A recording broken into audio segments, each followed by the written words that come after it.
Most leaders only notice change when it's already too late to adapt. Why?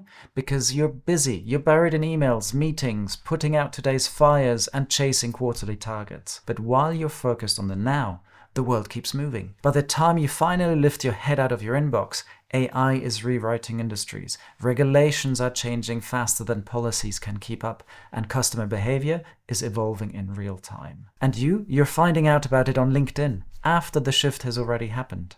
Competitors have seized the opportunity and your advantage is gone.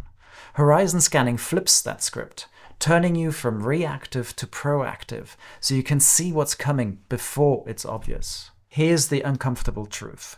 You're not behind because change is unpredictable, because change never comes out of nowhere. It starts with small, weak signals hiding in plain sight. The problem is you're either not looking, or you're looking in the wrong places.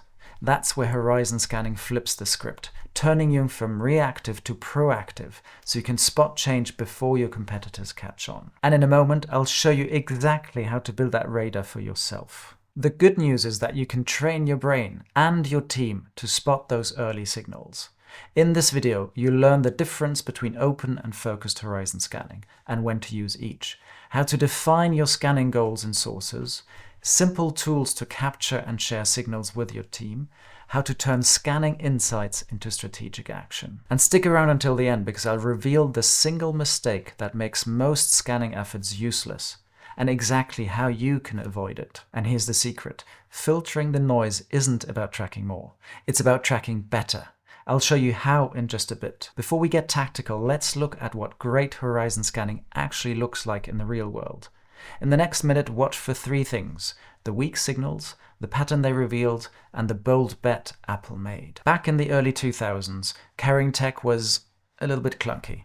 Most people had a cell phone for calls and texts, an MP3 player for music, and a digital camera for photos. It worked, but it wasn't elegant.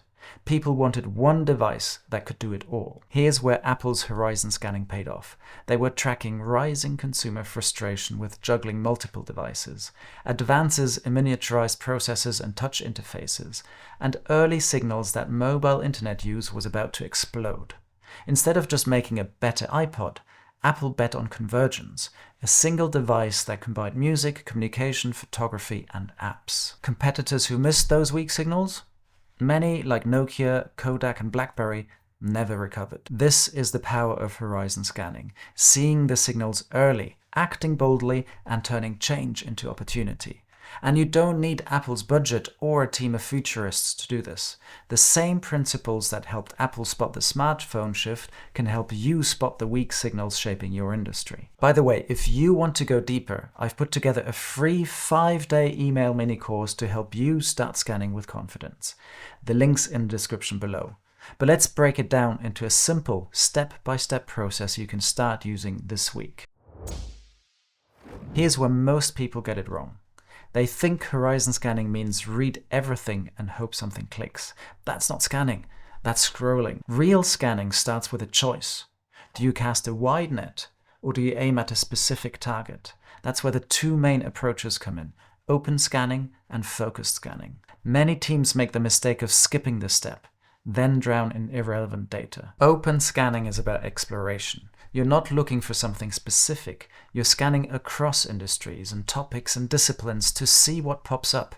It's perfect when you want to spot unexpected disruptions, when you're trying to map the landscape of change, or you just want to build awareness of what's happening in the world. Think of it like standing on a hill, looking out at the horizon, just noticing what's moving. Focused scanning is about depth. You pick a specific topic, challenge, or opportunity, and you go deep into that space to find signals that matter.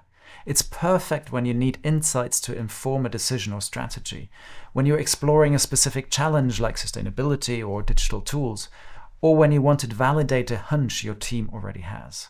Think of it like using binoculars, zooming in on a specific part of the horizon. Great scanning starts with great questions. Whether you're casting a wide net or zooming in on a specific issue, you need to define the frame you're looking through. Without that focus, all the data in the world just becomes noise. So let's talk about how to do that. Because if you skip this, scanning turns into an endless scroll, and nothing useful comes out of it. The trick is to frame a guiding question that helps you decide what's worth paying attention to. If you're doing open scanning, you're not trying to predict a specific change, you're mapping the landscape. Your guiding question might be something broad like, what early shifts could impact our industry in the next 3 to 5 years? What technologies, behaviors, or policies are gaining momentum? What's surprising or unusual that could signal something bigger? This keeps you curious and open, but stops you from getting lost in irrelevant noise. When you need insights on a specific topic or decision, make your question sharper. For example, how could AI change the way we interact with customers? What's next in sustainable mobility for urban areas? How are younger travelers redefining what luxury means? This helps you spot signals that directly inform strategy or innovation. Even if you start broad, don't be afraid to refine your focus as you go. Often your first round of scanning will reveal patterns that show you where to dig deeper. Defining your focus gives you the lens. Now let's talk about the landscape. Where to look, what to ignore, and how to separate real signals from random noise. This is where most teams get stuck, but with the right approach, you won't. Now that you've defined your focus and your framing question, it's time to actually start scanning for signals. Those weak, early signs of change that others overlook. Now we get tactical. You need sources that most people ignore. Here's the key. You don't need to spend hours every day or hire a research team. You just need a systematic way to look, listen, and capture what matters. But if you're reading the same newsletters as your competitors, you're seeing the same signals at the same time. That's not an advantage. Start by checking sources that expose you to diverse perspectives and industries. Some of my go-to places are newspapers, specialized newsletters, podcasts, because they often surface early conversations and niche trends. Social media signals, LinkedIn, Reddit, X, not for the noise, but for emerging discussions. Academic and patent databases, for spotting what's in the pipeline before it hits the market. The goal here isn't to find answers, it's to spot interesting patterns or surprises. Some of the best signals won't show up in an article or dataset, they come from conversations. Make a habit of talking to people. For example, entrepreneurs that are testing new ideas, researchers that explore new technologies, students and young professionals. They are often early adopters of new behaviors. People in parallel industries you can learn from. And ask them, what's new and exciting in your space? What's changing faster than most people realize? What's overrated and what's underrated? These conversations often surface fresh, unfiltered signals long before they hit the mainstream. Most breakthrough signals come from outside your industry or outside of your information bubble.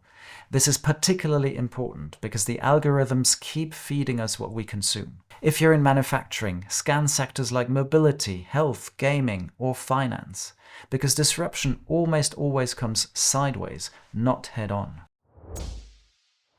Not every headline or tweet is a signal. So how do you spot a weak signal? An interesting signal usually has one or more of these qualities. It's new, something you haven't seen before. It's gaining momentum, repeated mentions in different places. It's relevant. It could connect to your strategic goals or customer needs. It's a bit surprising. It challenges your assumptions. The quick test is, if it makes you think, that's interesting, or that's weird, capture it. If it makes you think, or I already knew that, skip it. Your filtering question should be, would this change how I think about my strategic question? If yes, keep it. If no, move on. But spotting the right signals is only half the job. Let me tell you a story. I'd be checking emails, spot an article about a breakthrough tech trend and think, that's fascinating. I'll save that for the strategy meeting next week. Then the phone rang. Another meeting popped up. A lunch break turned into an urgent request. By 5 p.m., the signal was gone. Completely gone. I'd sit there racking my brain. Was it AI in healthcare? Automation in restaurants? What was that site again? This happened dozens of times. Brilliant signals, perfect for decisions we were making, lost because I trusted my brain instead of my system. Here's the brutal truth. Your brain is not a filing cabinet. That I remember this feeling, it's a lie your brain tells you. And the fix? It's almost embarrassingly simple. Don't trust your memory. Capture it the second you see it, not later, not when you're less busy, now. Use whatever's fastest or the tool you are using in the moment. A quick voice memo on your phone, a note in your Notepad app, an email to yourself with Signal in the subject line, even a Slack message to yourself. Just do it. And here's the thing, knowing this isn't enough.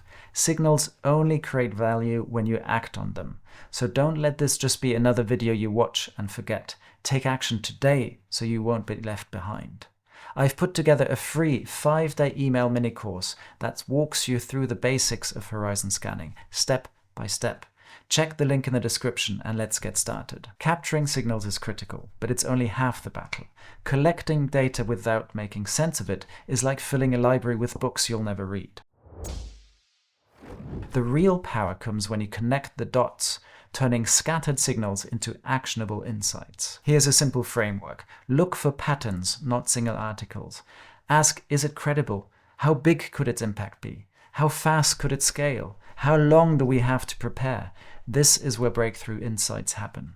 Not from individual signals, but from connections between signals.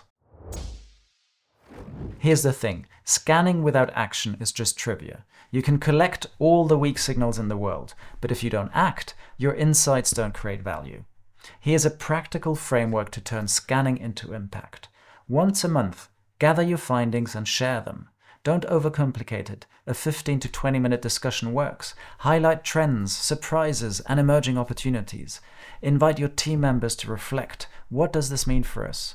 Because this keeps everyone alert, engaged, and aligned. And sometimes a single discussion can spark a new initiative. Every quarter, step back and review everything you've captured.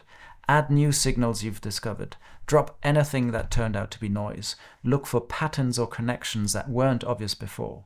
This keeps your horizon scanning alive and evolving, instead of letting it become a static report gathering dust. Now comes the fun part, action. Pick one small experiment to test an insight from your scanning.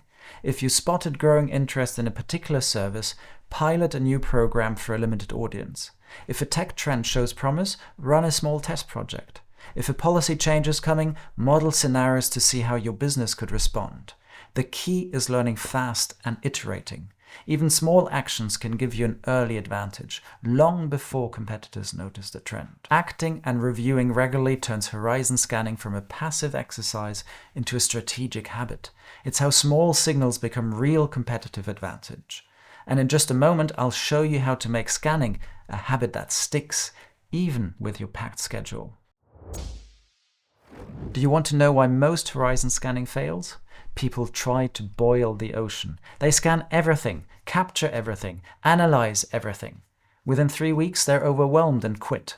The fix is simple. Start small and be consistent. Use the 20-minute rule.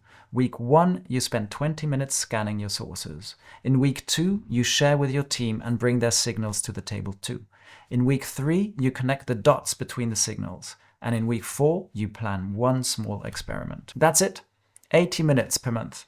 Less than an episode of your favorite Netflix series. Here's the thing. Consistency beats intensity. 4 small sessions trump 1 big research sprint. The secret to effective horizon scanning isn't doing it once, it's doing it consistently. Even the best signals are useless if you don't make scanning a regular habit. Set aside just 20 minutes once a week. That's enough to stay on top of trends without overwhelming your schedule.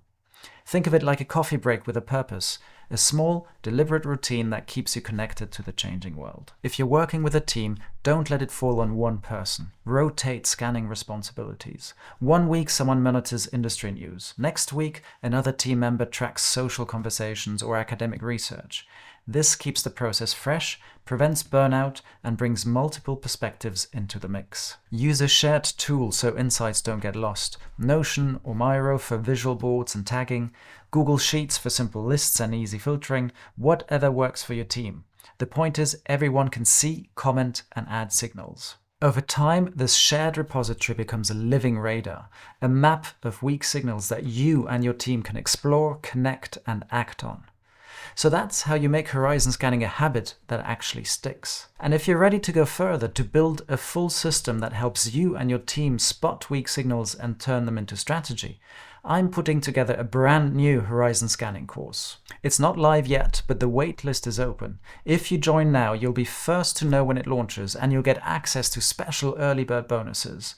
The link is in the description below and in the pinned comment, and I'd love to meet you in person in this course. But there's one more thing. Even if you start scanning, you can still get stuck if your strategy is locked on the next quarter or next year.